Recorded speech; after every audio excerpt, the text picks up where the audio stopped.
I was looking through some of this different stuff. Scrapbooks hold a proud mother's memories. Like high school state. Of a young athlete's success. To me, he's the same person.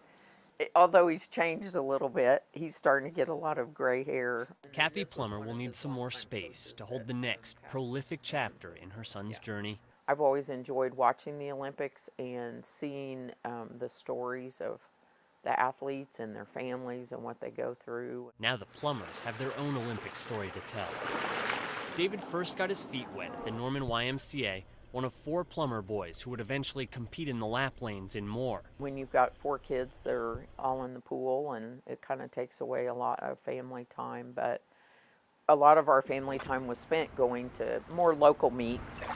Time spent in the water with former coach John Brown, who remembers 8-year-old David's dedication. It's one of the hardest workers I've ever had. Very competitive spirit, like to race, kind of soft-spoken until he gets in the water. Where his results screamed for attention. Everybody pretty much knows me as that guy that swims. At Westmore High, Plummer broke records, won 9 state championships, and set his goals high, as he told us in 2003. After I get out of college, hopefully I'll put myself in a good position to maybe make a good shot at making the Olympic team. It just took a little longer than David expected. Record.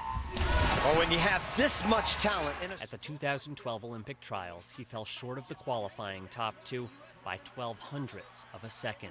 You know, no one wants to get 3rd place. I think most swimmers would agree it'd be better to get like 25th than to get 3rd and get that close and just barely miss. So. Krista Kesbers hasn't forgotten the night her longtime friend and teammate came close to giving up. It was really rough, and I didn't say a word to him, just gave him a big long hug, and then I don't think we talked about swimming at all the rest of the week.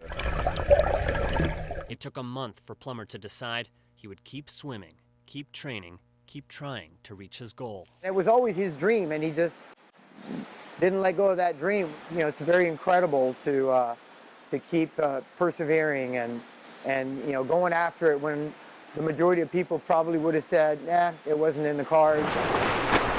Especially facing his 30s with a family to care for. When you grow up, you're told that as long as you work hard, you can get what you want or get close to it. And you know, it might have taken him a little longer than he wanted, but he got there.